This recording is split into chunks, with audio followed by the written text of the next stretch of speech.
Welcome two unit fight जिंकी में आप सभी का स्वागत है। अगर आपको सेटअप थोड़ा बदला बदला सा लग रहा है, उसका कारण बहुत सिंपल सा है कि मैं अभी अपने घर में हूँ। ये मेरा घर है।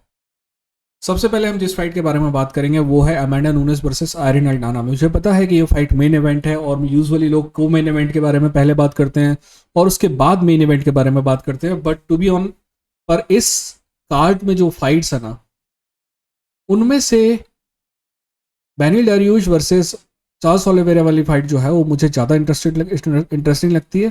और मुझे लगता है कि वो ऐसी फाइट होगी जिसको हम लंबे समय तक याद रख सकते हैं। वहीं आयरन अल्डाना वर्सेस अमेंडा नूनेस वाली फाइट जो है उसके बारे में मुझे नहीं लगता कि हाँ, आज थोड़ी बहुत एक्साइटिंग जरूर लग रही है, बट भविष्य में लोग इसको याद रखेंगे। मैं आपको इस फाइट के बारे में फटाफट अपना प्रीव्यू बताता हूँ। हम इन दोनों फाइट्स का एनालिसिस करेंगे मोस्टली फ्राइडे या सैटरडे को। पर जहाँ तक प्रीव्यू की बात है, हम सिग्निफिकेंस की बात करते हैं, उसमें स्टोरी लाइन की बात करते हैं, तो ये फाइट जो है ना कहीं भी मेजर नहीं करती है। सिंपल सी बात है, क्या अमेंडा नूनेस बीट कर सकती है आयरन अल्डाना को? हाँ, कर सकती है। क्या आयरन अल्डाना बीट कर सकती है अमेंडा नूनेस को? बिल्कुल कर सकती है। Irene Aldana is good. क्या आयरन अल्डाना ग्रेट है? नहीं, आयरन अल्डाना ग्रेट नहीं है। क्या अमेंडा नूनेस ग्रेट है? अब ध्यान से सुनना मैं जो बोल रहा हूँ। क्या अमेंडा नूनेस ग्रेट है? नहीं, बिल्कुल नहीं। मुझे पता है कई लोग कहेंगे कि she is greatest of all time women. नहीं है दोस्त, नहीं है। अमेंडा नूनेस एलीट लेवल पे कई बार लड़खड़ाई है और वो ग्रेटेस्ट ऑफ ऑल टाइम का देव तक तो बिल्कुल भी नहीं है। और दूसरी बात है कि अमेंडा नूनेस को कभी वैसा कंपटीशन मिला ही नहीं जिससे उसके प्रेडिसेसर को मिला है। रॉन्डा राउजी के बारे में मैं हजार बातें कह सकता हूँ, बट मैं ये नहीं कहूंगा कि उसके पास कंपटीशन की कमी थी जैसी कि अमेंडा नूनेस के पास है। ठीक है ना? तो उस मामले में कम से कम अमेंडा नूनेस से बेहतर थी रोंडा राउजी। बाकी सारे मामलों में Amanda Nunes is actually better. As a matter of fact, I think Amanda Nunes is a better human being than Ronda Rousey. Irene Aldana के बारे में मैं कहूंगा कि बहुत अच्छी है, अमांडा नूनेज को हरा सकती है, बट ओवर रेटेड है। अब अगर ये फाइट, हाँ, और मैं अमांडा नूनेज के बारे में भी तो आपको पता समझा ही चुका हूँ। अमांडा नूनेज ही मेरी नज़र में ओवर रेटेड है। मुझे पता है कि आप में से कई लोग इस बात से एग्री नहीं करेंगे, बट जो सच है वो सच है। मतलब मेरी नज़र में तो कम से कम ये सच ही है। Right, it's objective thing. अब अगर ये आप फाइट अमेंडा नूनेस जीतती है तो कोई दिक्कत नहीं, कहानी जैसी चल रही है वैसी चलती रहेगी। पर अगर ये फाइट अमेंडा नूनेस हारती है तो मेरे ख्याल से this is going to be the last fight of Amanda Nunes. इसीलिए शायद वो मेन इवेंट में है। अब बात करते हैं उस फाइट के बारे में जिस फाइट के बारे में हम सब के सब इंटरेस्टेड हैं। Charles Oliveira versus Beneil Dariush. ये फाइट ना सिर्फ इस कार्ड की सबसे बेहतरीन फाइट है, बल्कि मेरा मानना है कि पिछले 4 या 5 महीनों की सबसे बेहतरीन फाइट में से एक है। और इसमें चांसेस हैं कि यह साल की सबसे बेहतरीन फाइट हो सकती है।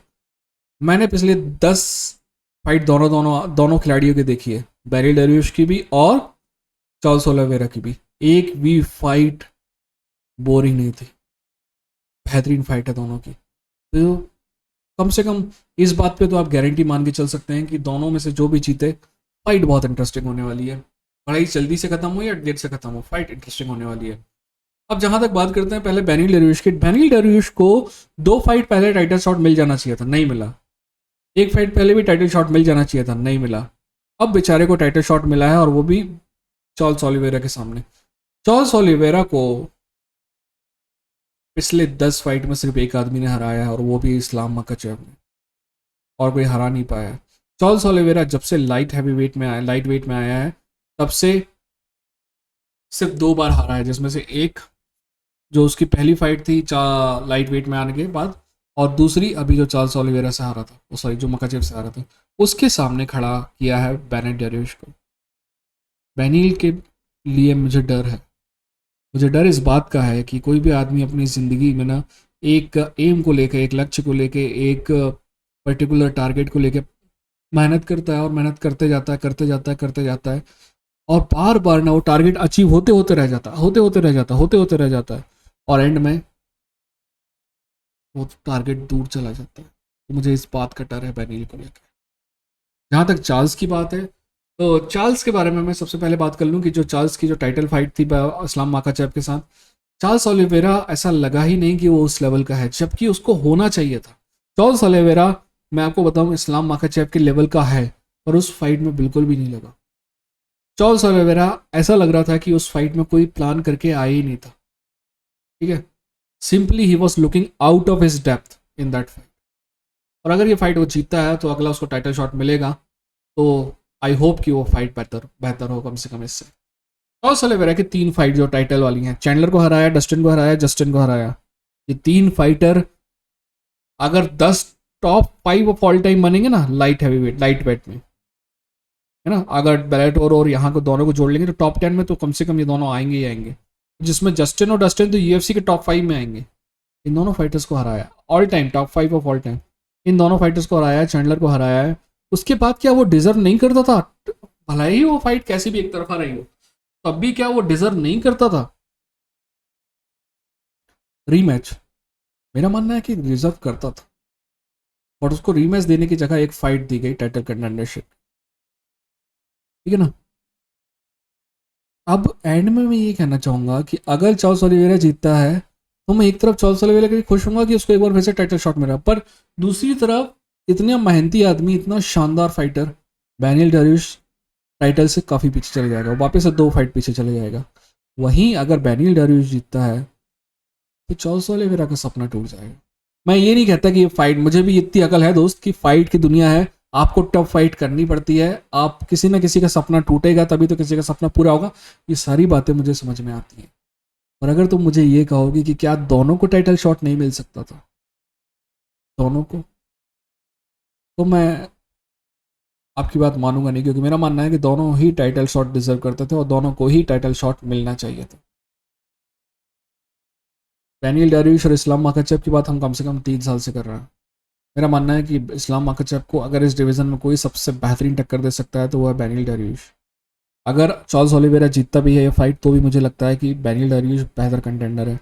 और अगर डैनियल डैरियस जीतता है that will be a great thing, क्योंकि इस्लाम इस्लाम जो है अभी जो पूरे पैक से ऊपर नजर आ रहा है, और डैनियल डैरियस और चार्ल्स ओलिवेरा दोनों हैं जो उसको टक्कर दे सकते हैं, पर फिर भी मेरा मानना है ज़्यादा बेहतर टक्कर डैनियल दे सकता है। पर यार जो कोई भी जीतेगा ना, प्रॉब्लम मेरे को यही होगी कि दूसरे का सपना टूट गया। हर बार ऐसा नहीं होता है। अभी कोई भी कमेंटन अगर मान लो कि चार्ल्स एडवर्ड से हार जाएगा तो मेरे को इतना दिक्कत नहीं होगी, क्योंकि कोई भी कमेंटन को 3 शॉट मिल चुके हैं। हारने वाले के लिए हमेशा दिक्कत नहीं होती, बट हारने वाला अगर मेहनती है, बहुत लंबे समय से मेहनत करते हुए आ रहा है और जो डिजर्व करता है वो चीज़ जो उसको नहीं मिलती है, अब दिक्कत होती है, ठीक है ना। यार आप बताइए वीडियो कैसा लगा। अब फाइट का एनालिसिस करेंगे, आप बताइए कि दोनों फाइट का मैं अलग अलग एनालिसिस करूँ या इकट्ठा एनालिसिस करूँ। आप बताइएगा कि फ्राइडे को करूँ या सैटरडे को करूँ, ठीक है ना। अपना ख्याल रखिए, अपनों का ख्याल रखिए, मिलते हैं अगली वीडियो के साथ। तब तक अपना ख्याल रखिए। मैं ऑलरेडी बोल चुका हूँ, फिर भी रिपीट कर रहा हूँ क्योंकि आदत हो गई है। यार ये तो इंडियन फाइट चंगी, लड़ेंगे, जीतेंगे।